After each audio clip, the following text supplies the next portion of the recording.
So, to life. Back to reality. oh, back to reality. Really?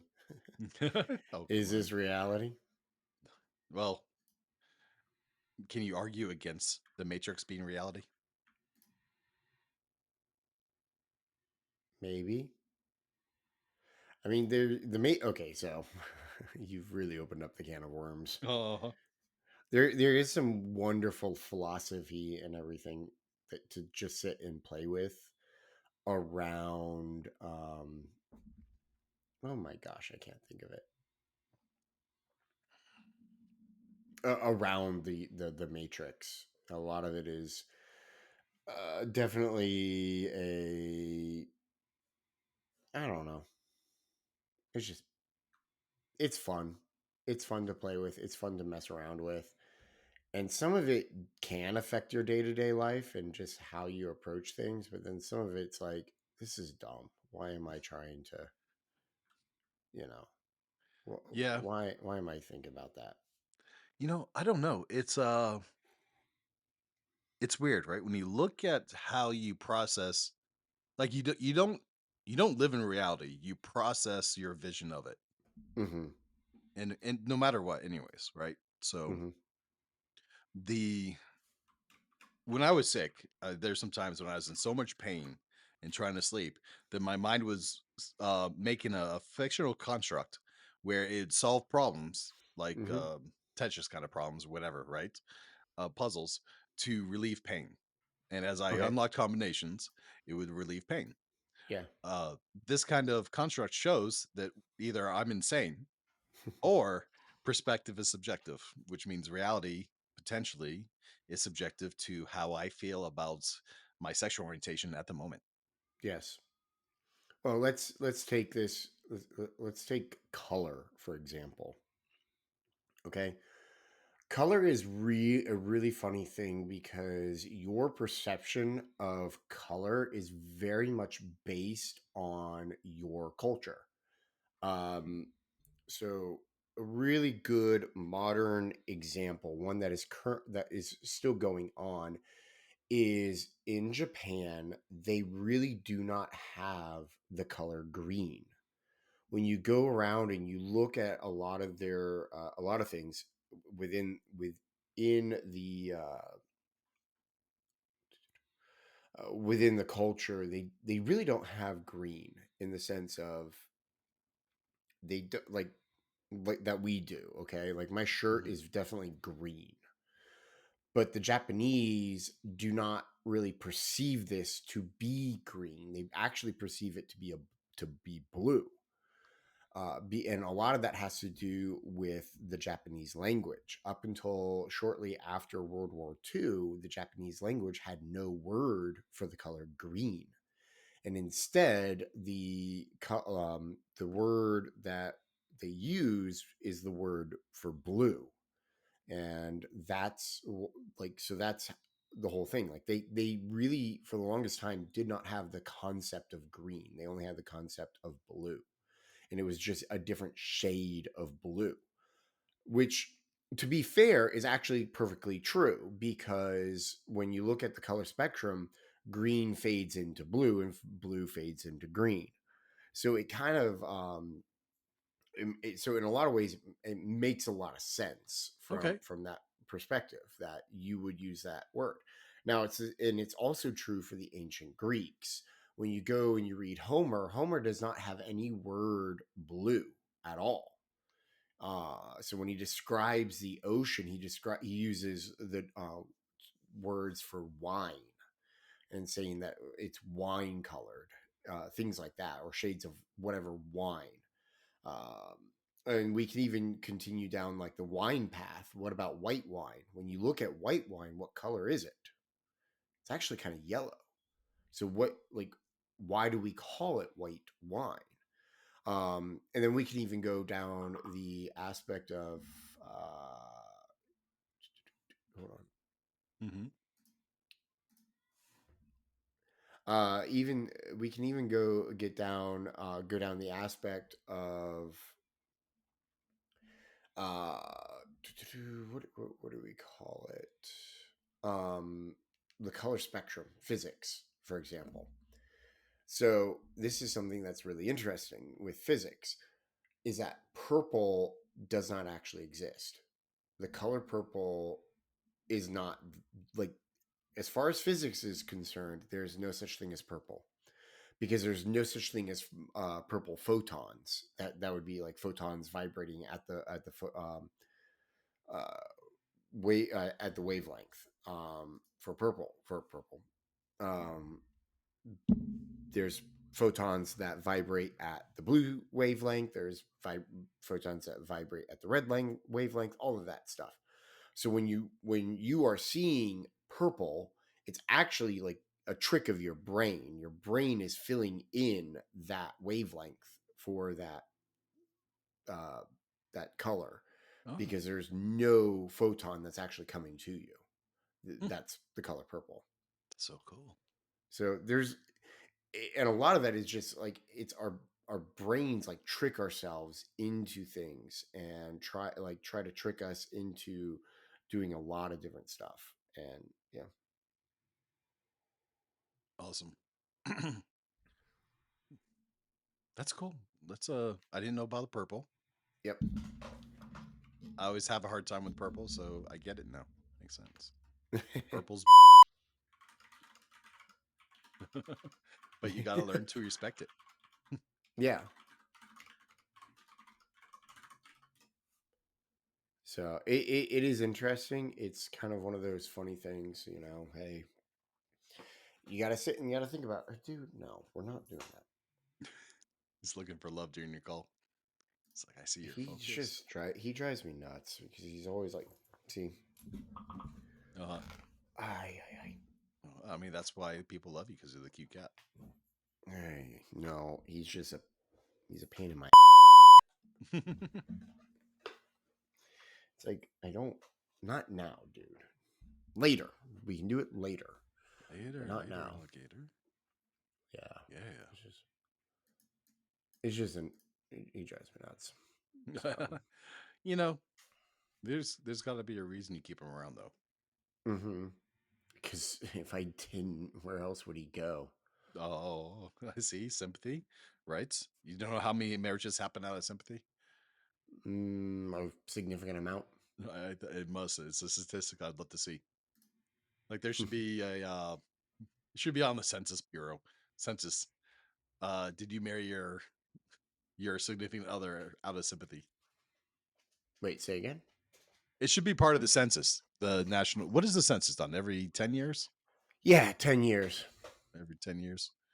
So we had one. We had one under Trump, right? Yeah, 2020. 2020. So okay. So every decade. All Mm-hmm. right. Well, that's going to be exciting. Next census has to have the question: if you're married, was it out of sympathy? Hmm. That's a very good question. I hope so. You can only imagine how good my questions are.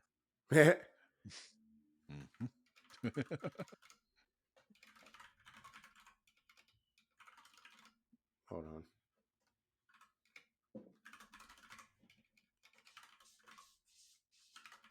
Really, dude? I don't want you getting into that trash can. I'm glad I didn't have coffee in my mouth just then. The image is amazing.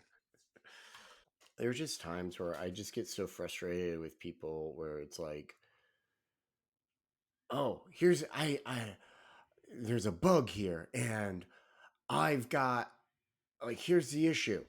Okay, well, do you want me to solve it? Like, what do you want me to do here? Like, you're the engineer. You're supposed to solve it and try and come back to me with like potential solutions. And then I say, okay, let's do that, or let's not. Hmm. It's just like, it's It's just dumb. It's stupid. like, Master, I need directions. That's I've exactly been what it. doing this for 25 years. Yeah. And so far, I have not had to think. I don't want to start now. Well, that's part of the problem sometimes. Well, in this case, it's definitely a cultural problem, I would say. So Is it like ethnic culture or work yes, culture? ethnic.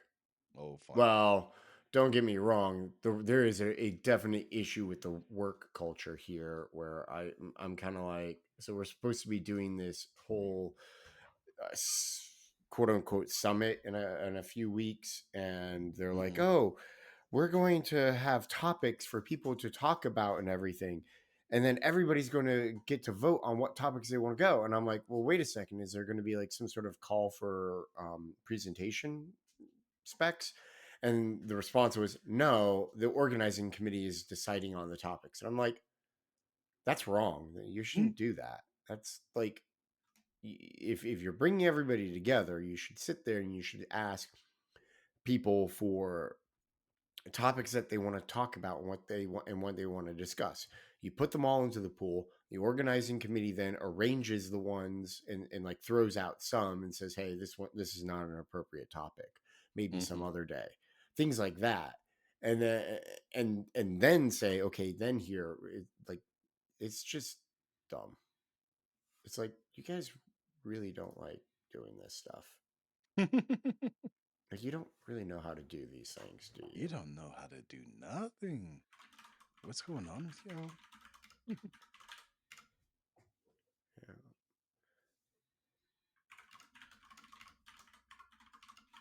Well, that's exciting. It's so cool to have this corporate environment where you get to experience the nuance of lots of creative ideas. Yeah.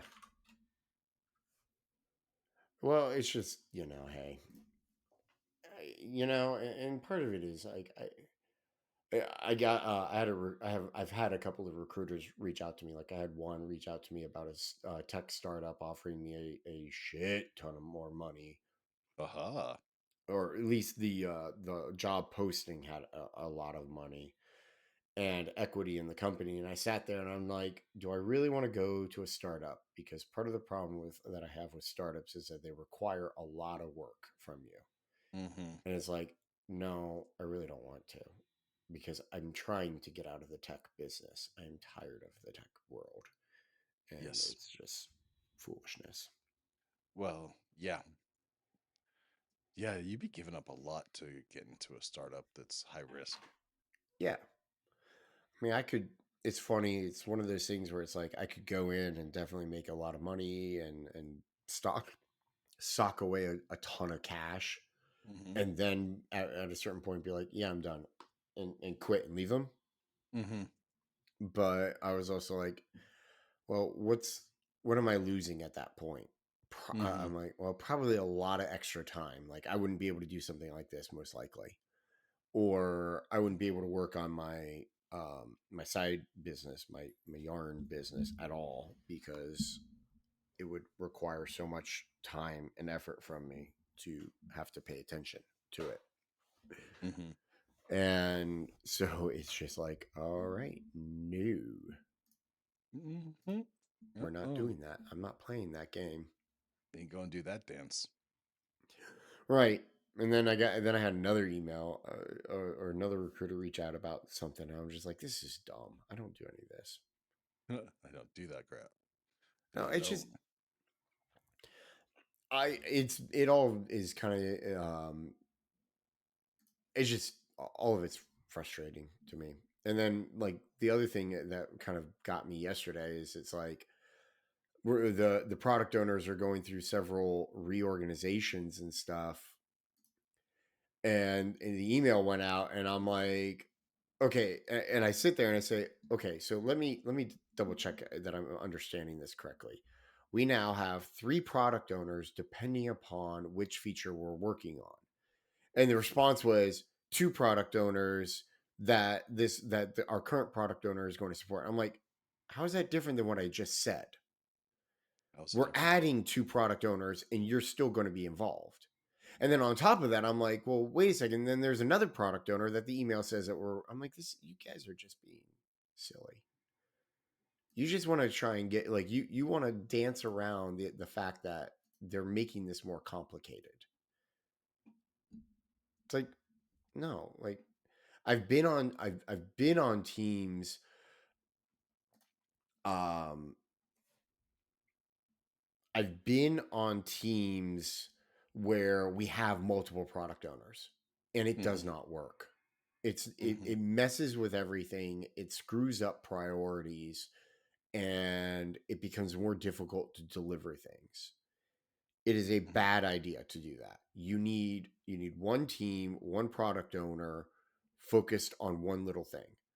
The goal Hmm. should not be to try and break, like, shift around product owners so that they are focused on different things. It should be, yes, break up the product projects with the product owners, but then also break up the team and make the team smaller if you need to. Don't have people like trying, like, with competing priorities. It's Oh so yeah, like building conflict.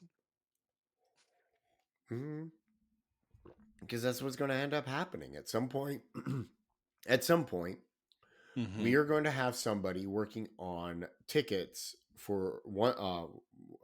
They're going to have in their to-do column tickets for one product owner, tickets for another product owner, and both of the and both of those product owners are going to be fighting to get their tickets done so that we can, because of their priorities. And it's going to be like, no, you guys don't get it. Like, that's not the way to do this. Because then inevitably one of the product owners is not going to get what they need. Hmm. It's just ridiculous. Exciting. So, My favorite case is when nobody gets what they need. well, that's exactly what's going to end up happening. I mean, that's what happens when you have multiple product owners and with different interests, and Yep. especially when they conflict. My primary interest is to look amazing, and we all know that this is the secret to career growth in corporate America is burn the shit out of everybody else and look amazing. I mean, that's part of the reason why I just want to get out of it. I hate it all. I think it's so. I don't know. The older I get, and the more I look at all this corporate stuff and all this, I like the way people are. The more I'm like, it's just childish. Can be, can it? Can be. It just is. It absolutely is childish. Why does it have to be childish? Well, it's because, in a lot of ways, it's because of what kind of I was alluding to earlier with with corporate culture. It's my way or the highway, and when you act like and behave like my way or the highway, you get people who just turn off their brain. And when you get and then people who turn off their brain, they end up, acting like children. And then you get the people who are fighting for their little fiefdom, and it's like, oh, because they know that if they don't fight for their fiefdom, they're not going to get what they want. Yep. And on top of that, they'll look like shit. Well, everybody looks like shit. Well, not everybody. I look amazing. No, not. All right, all right. What are we talking about today, huh? Mm. Well, I mean, if we have to be technical, get on topic, where do we end up? We got That is through a very good question. page 210. 210, really? Yeah. We got Did we? through for the planning, for the strategy, I mean. Oh, here we go. Yep. We got through describing all the kind of strategic areas, Yep, right? But now that we yep. know about strategic areas, should we talk about strategy? I mean, like, it sounds kind of crazy. Is it just knowing that there's considerations for strategy and that be enough? uh, that's a good point. I mean, who needs to evaluate a business model in the light of changing environments? Environments don't change, people do, and the model has the glue that keeps them locked up in reality. Yeah. You know the Okay. difference between a 15-minute city and a 5-minute city is? What? 5-minute city is called prison, Hmm. Hmm. and there's not much of a difference. I know. I know. It's part of the reason why I got out of why Uh-huh. I refuse to go to cities. I hate cities. I hate them so much. But they're so cute and charming. Uh, So this is, I don't know. It's very so this is a difficult section to continue down, I would say. Okay. Well, I like to avoid difficult things, so we can skip it. Uh yeah, I think we should definitely move on. Let's just say if you want to read about the specifics about business strategy and things like that, definitely get this. It is a good section, mainly because it's got a lot of. This is where they've got a lot of case studies. There we go. Jeez, that took me way too long. This is where they also have a process to um, measure the concepts that you have, right? Mm-hmm. So it gives you questions you can ask, such as looking at the cost revenue assessment, right? And Okay. it Yep. says we benefit from strong margins, 1 to 5. Um, on the negative side, our margins are poor, 1 to 5, right? Yep. So it gives you a list of questions to help you evaluate your um, your Mm-hmm. model and to put measurements to it. I wouldn't use that as law. I'd use it as take a look at how they write those questions and try to come up with your own questions. But they're helpful for brainstorming. Yep.